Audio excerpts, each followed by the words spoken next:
The views and opinions expressed in this program are those of the participants and do not necessarily reflect the views of BronxNet or the program underwriters. Welcome to Public Health America, a 30-minute program on BronxNet where we talk with national experts to promote health and social justice. I'm your host, Dr. William Latimer. We begin by focusing on a current health topic from the COVID pandemic to cardiovascular disease. Our goal is to provide you with not only the best science, but practical tips to live a healthier life.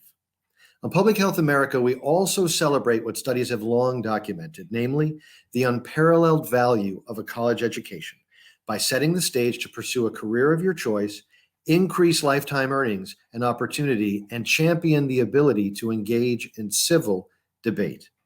But for many, finding a path to college is neither clear nor certain. What if you're a high school student with supportive parents, but feel daunted by the prospect of being the first in your family to attend college? What if you're a single mother or father and want to attend college but have no childcare? On Public Health America, our expert will also talk about decisions they made and support they received that helped them beat the odds. By sharing one or two life lessons, their stories may provide you with the inspiration and method to realize your dreams. This is Public Health America.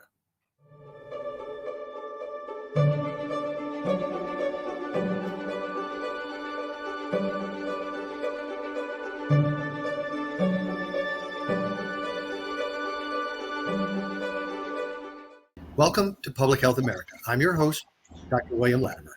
I'm so pleased to have Dr. Martine Hackett, Associate Professor in the Department of Health Professions at Hofstra University and the Director of the Master of Public Health program.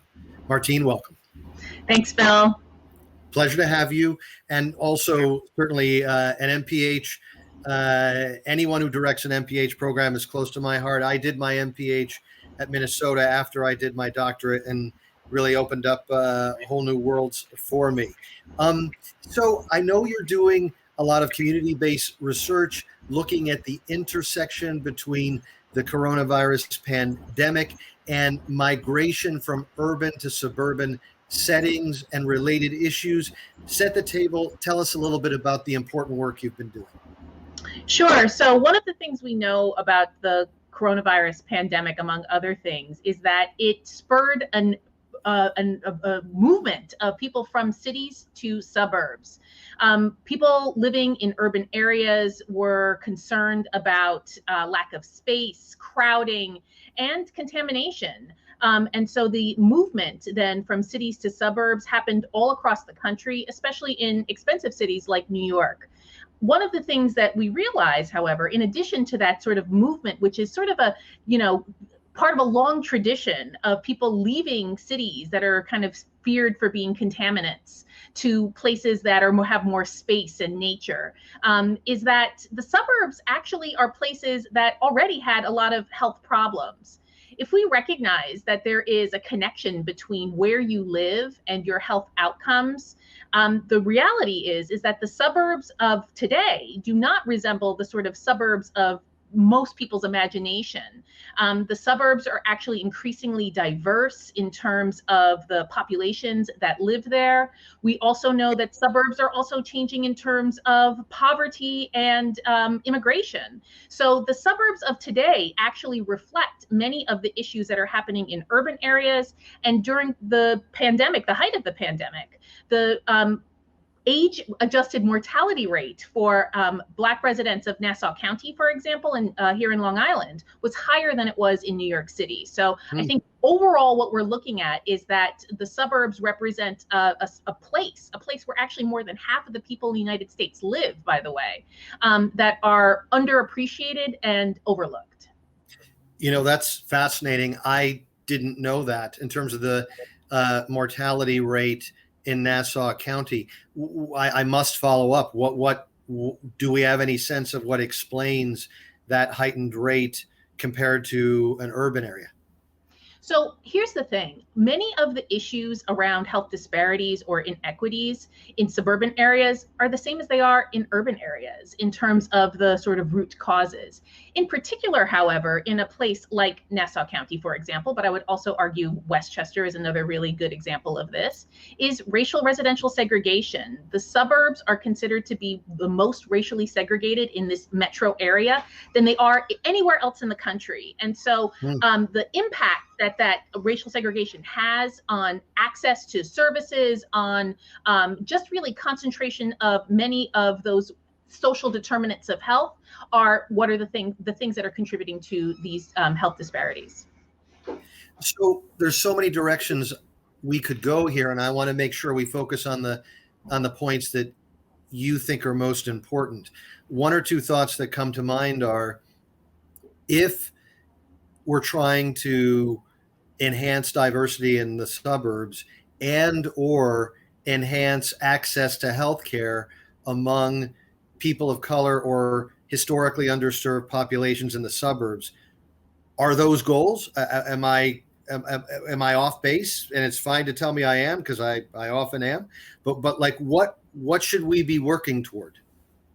Absolutely. So one of the first things I would say is recognition of the problem. Again, I think that there's a sort of an academic and public health silence around the sort of issue of health inequities in the suburbs. So I would say it's first making people even aware of it. You know, I remember a few years ago when I first started looking into the issue of health disparities and health inequities in the suburbs, telling a former professor of mine, I went to the CUNY Graduate Center, and telling, and Hunter College, and telling her that I was interested in studying this. And she laughed, because she said, really, people in Fairfield, Connecticut, they have public health problems. So there really is this sort of sense of disbelief and disconnect for those, first of all, who don't live in the suburbs, and that the suburbs are sort of this generic healthy space. And then for people who live within the suburbs, because it is so racially residentially segregated, often people are not even connected to others who may be having worse health outcomes. So when it comes to what to do about it, letting people know that this is a real issue, that this is an issue that exists. And then I would argue to be able to have those issues around equity that, again, are the same in the city. Fair enough. So raising awareness and having deliberate dialogue, identifying problems like segregation and inequities in the suburbs is step one. What do you see as either related issues or problems that your work focuses on? And or I'll bring it back one more time. To what extent do we want to focus on access to healthcare? I mean, I'm thinking about the Bronx, and I don't have every number at my fingertips, but I think it's fair to say that rates of vaccine uptake are lower in the Bronx than in most suburbs. But what I don't know, and this is obviously important, maybe rates of uptake among persons of color in the suburbs are just as low in the Bronx. Is that something that you track at all, or what are your thoughts about this?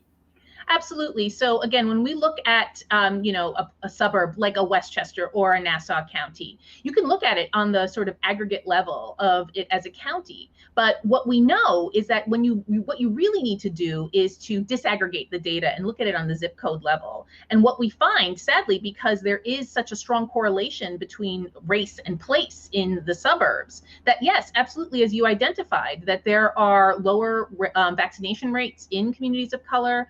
And also there were much higher rates of COVID. And so again, this is something that should not come as too much of a surprise, since that these are sadly similar patterns as we've seen across the country. But yet many people are not making that kind of connection in a suburban area. Got it. And I know that there are a lot of really hardworking public health professionals, nurses, healthcare professionals that are doing everything they can to do community outreach to places of worship, to community-based agencies, to try to provide information about vaccine safety, quite frankly. What are your thoughts on next steps with respect to the issues of segregation in suburbs, the issue of getting vaccine to underserved communities? What do we need to do better? So a lot of it is, as you mentioned, having that community connection, having people who people trust. I mean, again, because of the separation that we're so used to out here, there is a tendency for people to feel very local about the sort of people that they do trust. So I think being able to focus on the people who are sort of homegrown is certainly an advantage, and that can be organizations as well that have continued to serve these communities all the way throughout. When it comes to sort of those deeper, more root causes, I think, again, you have to think about, like, how did the suburbs exist, right? They didn't just sort of appear out of nowhere.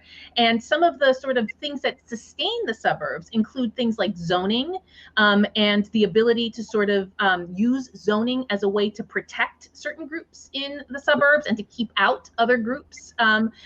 Zoning is very associated with housing, which we also know is also associated with many of these health conditions, including COVID. So I think what we have to look at is sort of what are the things that sort of created the suburbs in the first place, and how are those being maintained to benefit some, and really how can they be changed to be able to serve equitably. Got it. We have a couple minutes left in this segment. What I've got some folk that I know and have great respect for that lead affordable housing initiatives in the Bronx, in Westchester, in NYC, regionally and nationally. How does affordable housing factor into this dialogue?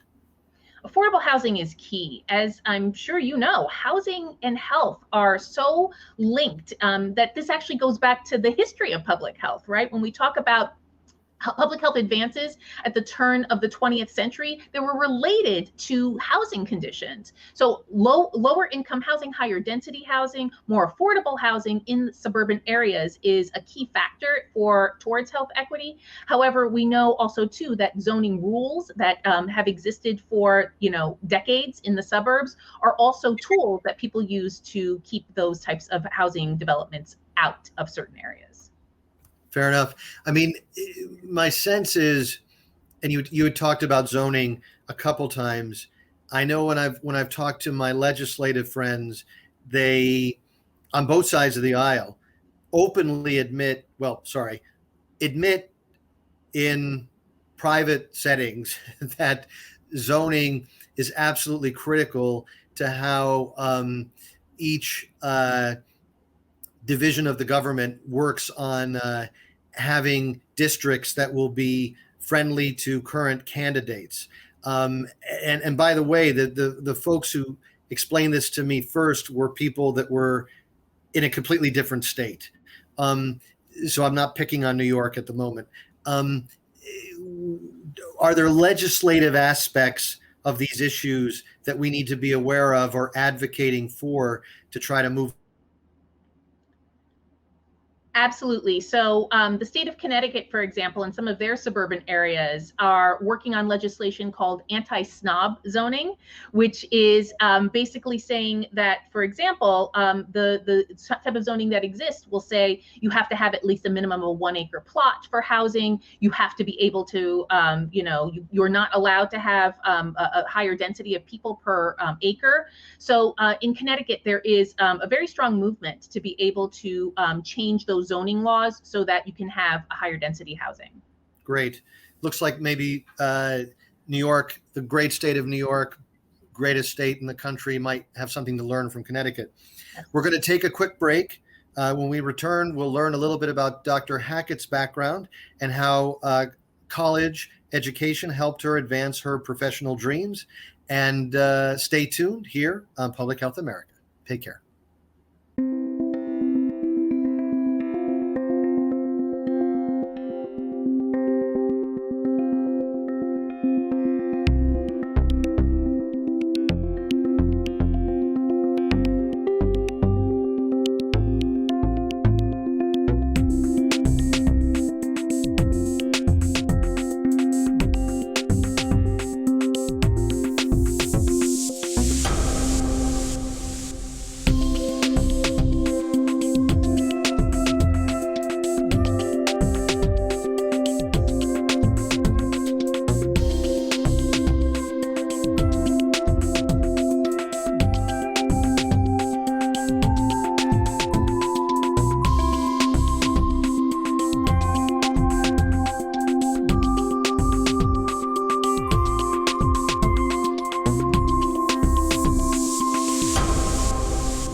Welcome back to Public Health America. I'm your host, Dr. William Latimer.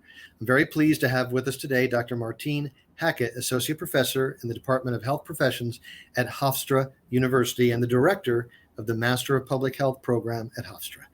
So in this segment, Martine, we talk a little bit about the sort of formative experiences of our guests. So we always start with the same question: where were you born, and what were some of your formative experiences? So I am proud to say I was born in the Bronx, and I lived the first 11 years of my life in the Kingsbridge area of the Bronx. And so the Bronx has such a soft space in my heart that I really, when I saw the words BronxNet, I was like, you guys got me. So I lived in the Bronx until I was 11 years old when my parents moved to the suburbs. They moved to Westchester. My parents, I should also say, were New York City school teachers, and they taught in the South Bronx for over 30 years. So for me, it really, even though I grew up, middle class, and lived in a house, I really never forgot the sort of upbringing that I had, and the experiences that my parents would share with me about the students that they taught. So for me, being able to move to the suburbs, looking back, I was 11 years old, but man, did that really form a lot of the work that I do today, just in terms of being able to sort of see the differences in the way people lived, see the differences in terms of the, ways that, people interacted with space. And I can honestly say that is something that has sort of informed me to this day. And so I went to college in New York City because I have to tell you, even though I was, interested in the suburbs, I couldn't wait to get out of the suburbs, and I really wanted to get back to the city. And so I went to NYU as an undergraduate, and I actually studied film and television. And were you at Tisch? I was at Tisch, yes. And, some of the folks I went to school with, I can say that, have directed some, famous movies. But I think for me, that experience really also highlighted, just an interest that I had, an exposure that I had early on. When I was 15, I did an internship at our local public access television station. And it really sort of made me sort of say, like, hey, this is something that I'm interested in. I like this vibe here in terms of working in TV. And so that's what I did for 10 years after I graduated. And so that was sort of my career trajectory until it wasn't. And so I went back to graduate school at age 31, actually, to be able to sort of figure out a new path. And that led me to my doctorate in sociology, my MPH at CUNY. So I'm a proud CUNY graduate as well.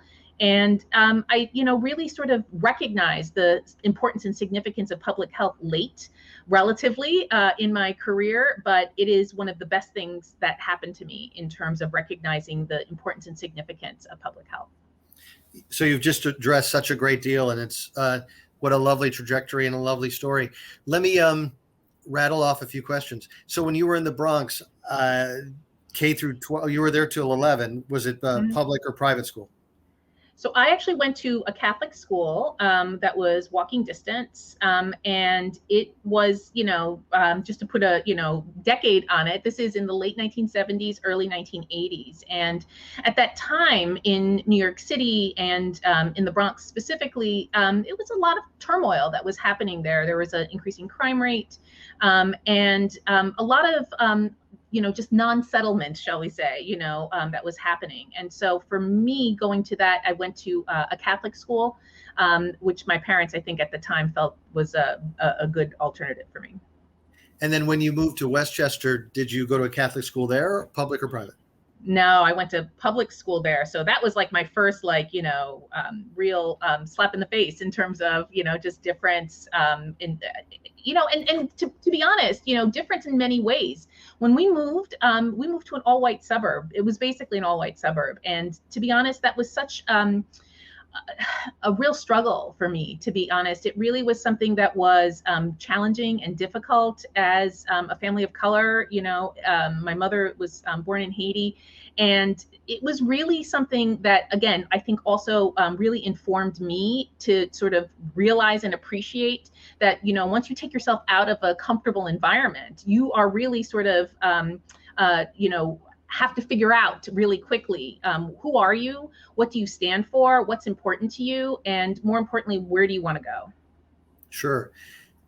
And certainly, you're saying so many things, and it's,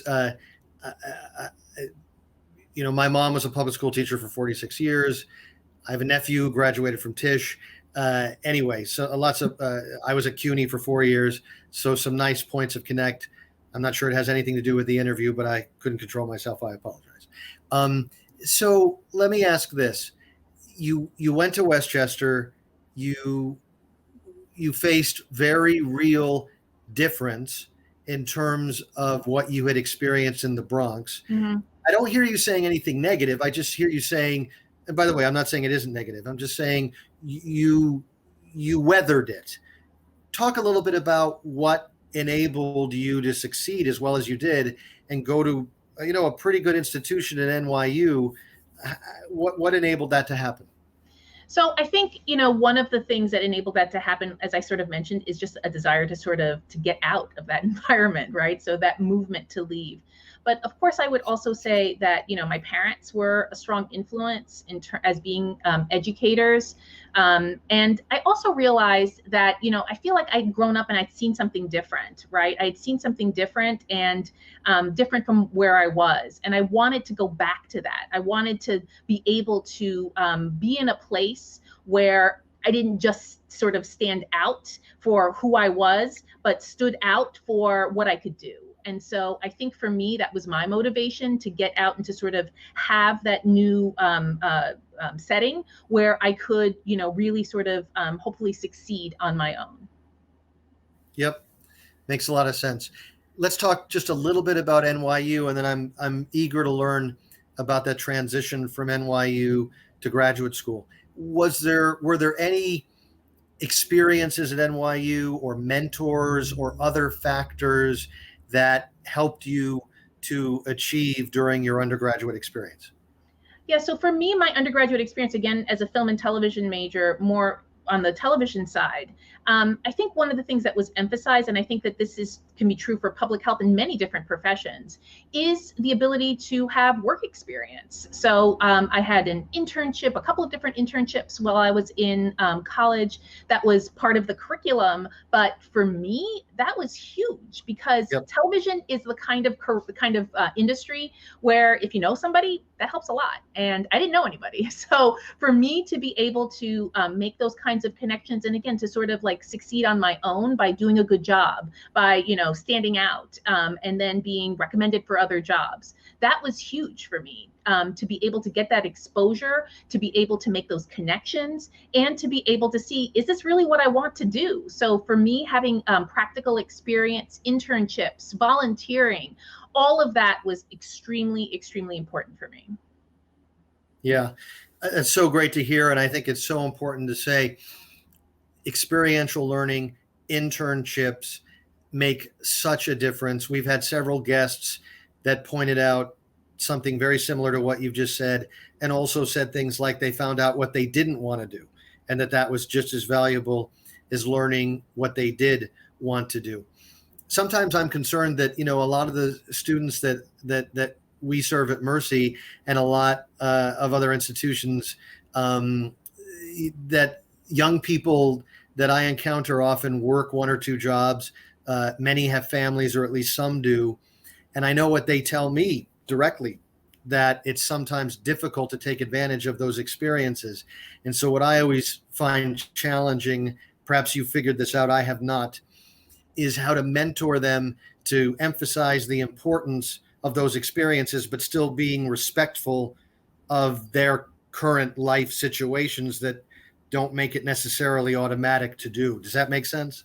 Absolutely. I mean, I would say, even for my family, that was a struggle to be able, people would say you're paying to work for free. I mean, it really was, it's kind of Right. counterintuitive for many Right. people.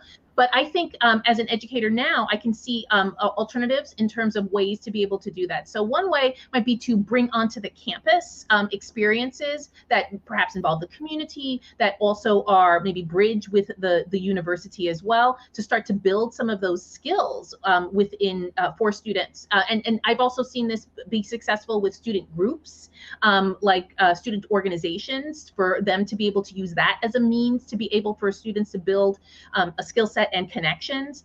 And then I think, when you're thinking about this longer term, you really have to think about funding. You have to think about funding for students so that they can succeed by having those experiences, by being Right. able to be covered for them for childcare if needed. And so I think that here's the thing I'll also say. I think that is increasingly being recognized as a necessity and not just a perk. That if you are to have true equity when it comes to education, you need to realize that some people need more than others. And in order to do that, you need to be able to help them get that, and not just say every person's for themselves, because that perpetuates those inequities. So I think that when it comes to thinking about those experiences, we have to think creatively, and we also have to think about long-term support that allows everybody to have an equal opportunity. Well said. About 20 seconds left. You've said so many great words of wisdom. I will throw this out anyway. If there was one thing that you wanted to say to a young adult in the Bronx to motivate them to go to college, what would it be? The thing I would say is that you can do it, because if there's most things that are hard in life, or it feel hard before you even start them, look at the people who have succeeded. Look at them, see how they have actually done it. And I can tell you, not necessarily any smarter or more motivated or have anything more than you do. I think about it like driving. When I first started to drive, I was like, I can't do this. I can't do this. This is so overwhelming. But then I said, wait a minute, look at all these people who are driving. Look at if they can do it, I can do it. So I think it really is making that realization that this is not a bridge too far, that this is not something that you can't do. In fact, it's built for your success. College is structured to be able to help people to succeed and to move on to the next level. I couldn't agree more. I want to agree with Dr. Hackett. You can do it. Go to college. I want to thank Dr. Hackett for joining in. I want to thank our viewers for tuning in. I'm your host, Dr. William Latimer. We'll see you next time on Public Health America. Take care.